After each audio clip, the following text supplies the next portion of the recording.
ভক্ত ব্লগ থেকে সবাইকে স্বাগত। আজকের ভিডিওটা এখান থেকে শুরু করছি। আমরা যাচ্ছি মাসি বাড়ি।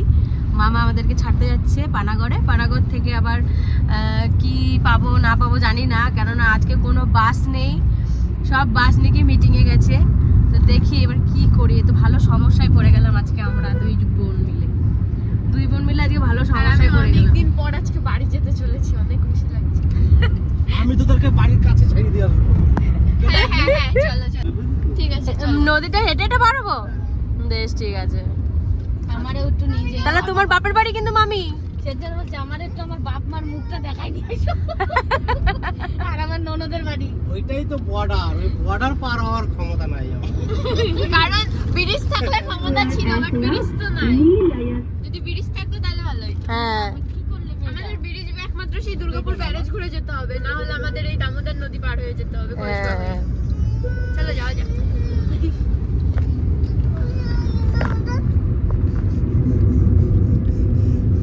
দিদির কাছে যাবি? দিদির কাছে বসবি? আয় যাও দিদির কাছে যাও। আমাদের একেবারে কসবা দিয়ে যাচ্ছে। মামা একদম আমাদের বাড়ি পর্যন্ত দিয়ে আসতে যাচ্ছে, মানে খালি নদীটার এপারে। মামারে খাবার খাওয়াতে বলতেছে, যা খাবার খেয়ে নিয়ে আয়। যাও যা চল চল। আমি খাবার আমি খাবো তো খাবার।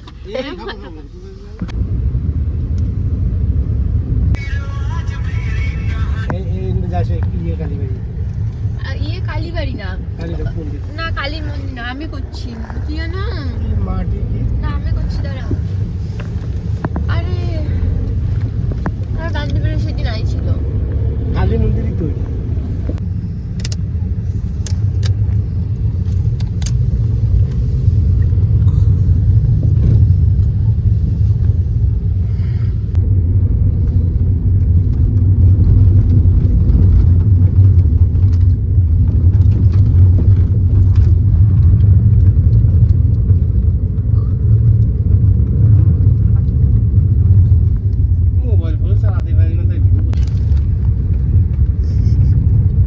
কত সর্ষে খেয়ে, বাপরে বাপ।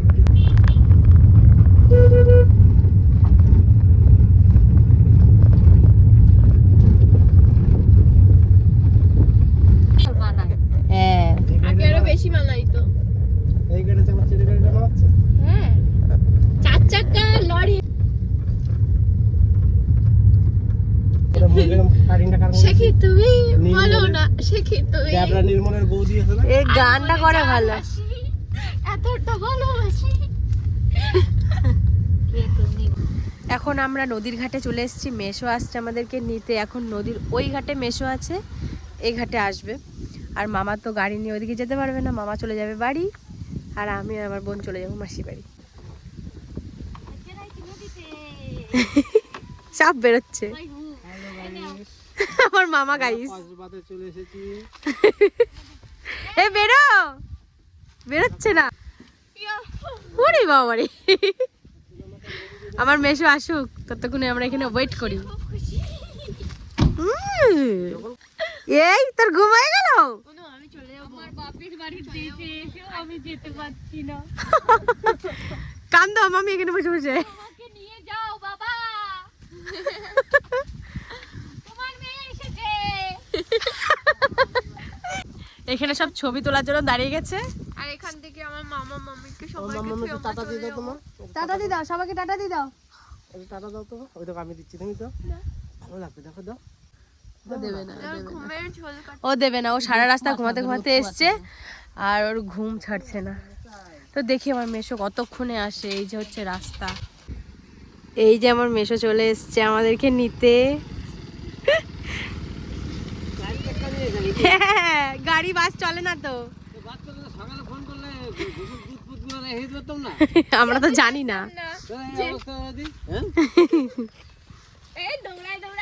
ওরে বাবারে, এই যে আমরা চলে এসেছি নদীর ঘাটে। কেমন লাগছে বল বাড়ি এসে এতদিন পরে? অনেক ভালো, অনেক মজা লাগছে। মনে হয় যেন মাসির বাড়িতেও খুব মজা করেছি, ঘুরতে গেছি কত জায়গায়। বাড়িতে এসে মনে হয় যেন বড় বড় নিঃশ্বাস নিচ্ছে, বাড়িতে এসছে। না ওইখানেও নিচ্ছি, ওইটা না, ওইটাও আমার বাড়ির মতো। আমি তো আগে তো যে মানে 1 মাস 2 মাস 3 মাস করে থাকতাম। ওরে বাবা 3 মাস। থাকছি। যাই হোক, তো মাসির বাড়ি চলে এসেছি। যতক্ষণ না মাসির দেখা পাচ্ছি, বেলা যেন মেশোর দেখা তো পেয়ে গেছি অনেকক্ষণ আগেই। মাসিরও মানে বেশি ভালোবাসি, মাসি না দেখা পাইলে মায়ের মতো টানটা আসে না। তুই বুঝিস না রে মাসি না কি। বুঝি না, শোন আমার কাছে থাইকা এলাম এতদিন। চলুন এবার মাসির বাড়ি যাক। যাই। এইগুলো সব এই পার থেকে এই পার থেকে ওই পার নিয়ে যাচ্ছে। এবারে দেখুন জলটা এত পরিষ্কার, পুরো সব দেখা যাচ্ছে।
আমি তো এসে মাসির বাড়িতে স্নান করে নিয়েছি, আর এখানে প্রচুর ঠান্ডা আমাদের ওখানের থেকেও।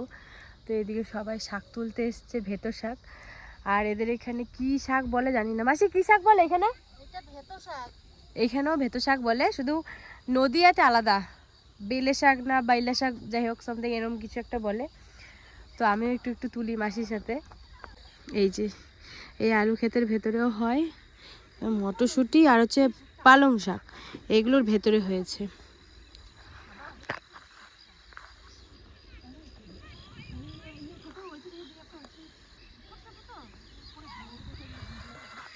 আর এই যে জল যাচ্ছে,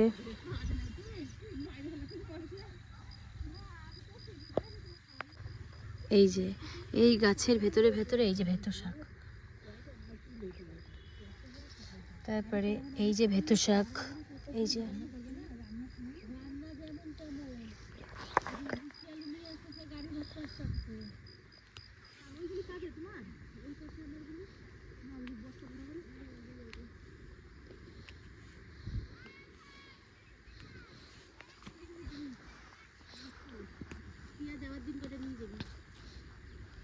ভেতো শাক।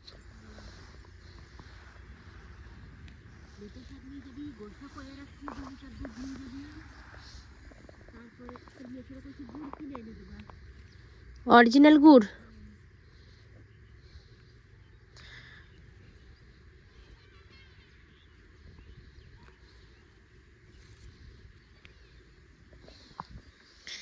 এই যে এটা হচ্ছে ভেতো শাক।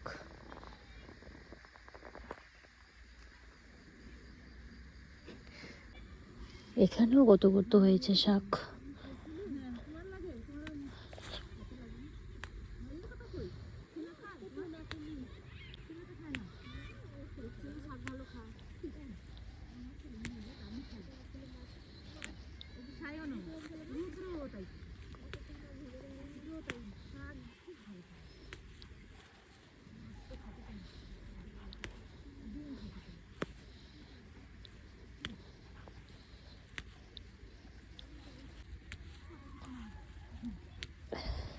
এতগুলো শাক তুলেছি আমি।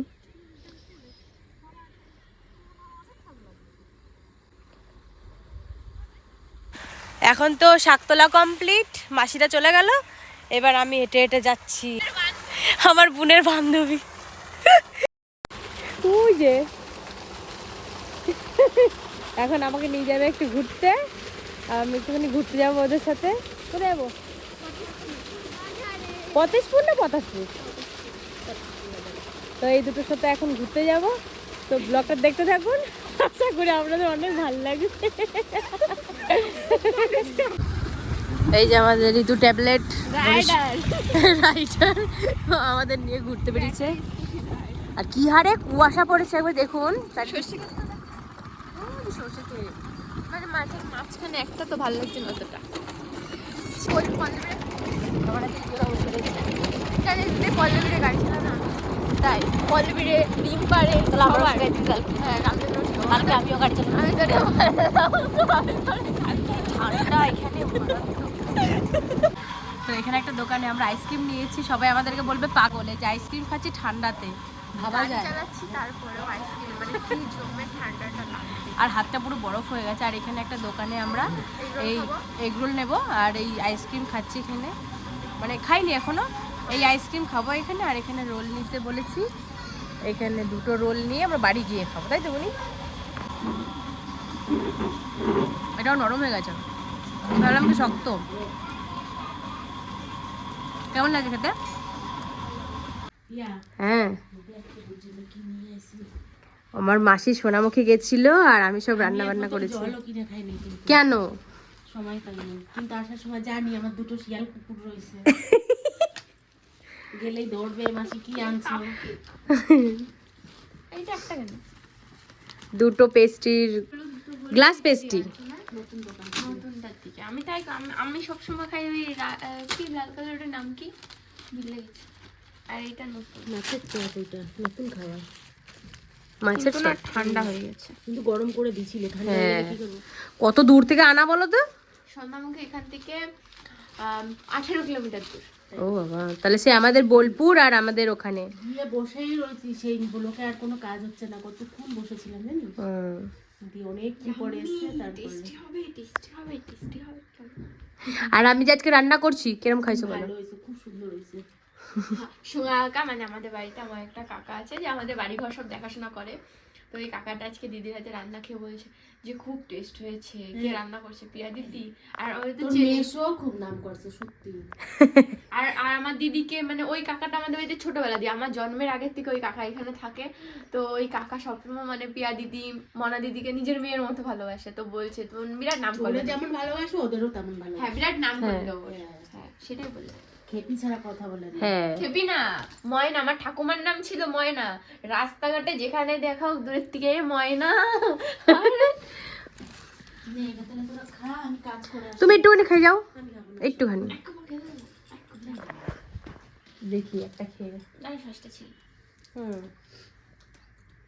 ভালো গরম ছিল যখন, আরো টেস্ট ছিল না? আরো টেস্ট ছিল। হ্যাঁ, কিন্তু ওইখান থেকে আনতে আনতে গরমটা গেছে ঠান্ডা। তারপর আবার ওই যে পিসি বাড়ি ঢুকলাম না, ওই খেজুর গুড়টা দেখাও। আমার দিদির জন্য আমি আমার ননদের বাড়ির থেকে অরিজিনাল খেজুর গুড় নিয়ে এসেছি। মানে আমার পিসিরা নিজেরা কেটে, পিসিরা ওরাই নিজেরা গাছ কাটে। আমাদের কত বললো জানিস, একটুখানি বসো, রস নিয়ে আসি, রস নিয়ে যাবা, খেয়েও যাবা নিয়েও যাবা। তোর মেশোর খিদায় বলে আমি একটু দাঁড়াবো না, আমি এখন বাড়ি যাবো। পুরো অরিজিনাল দেখো, তেলের মতন। আমার দিদি খুব ভালো খায় খেজুরের গুড় দিয়া, রুটি দিয়া। বিশাল ভালো খায় আমার দিদি। কেমন লাগলো খেতে? মোটামুটি।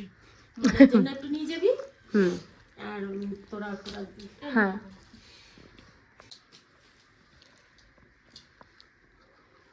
এটা পুরো ক্রিম।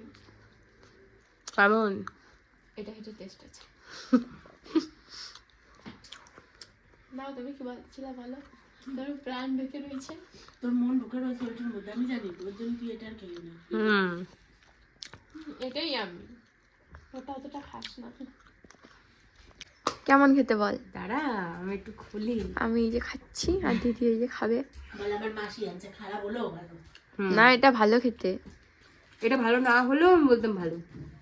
এটা তোর মাসি বানায় না, আনছে ঠিকই। এবার যারা এইটাও তো বুঝতে হবে যে ওর মাসি নিজের পেটে কিছু না দিয়ে দুই মেয়ের জন্য নিয়েছে, এটা তো। হ্যাঁ সেটা ঠিক আছে। আর আমার মাসি শিয়াল কুকুরের জন্যই বললো আমরা সবসময় খালি মারপিট করি, মারপিট করি, ঝগড়া করি। বাড়ি আসলেই দৌড়বে, ও মাসি কি আনছো, ও মা কি আনছো, এটাই করি সত্যি সত্যি।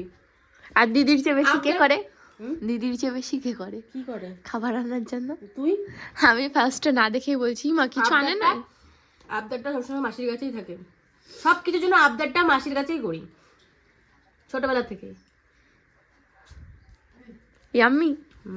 হুম চল খেয়ে কমপ্লিট করে নে। হুম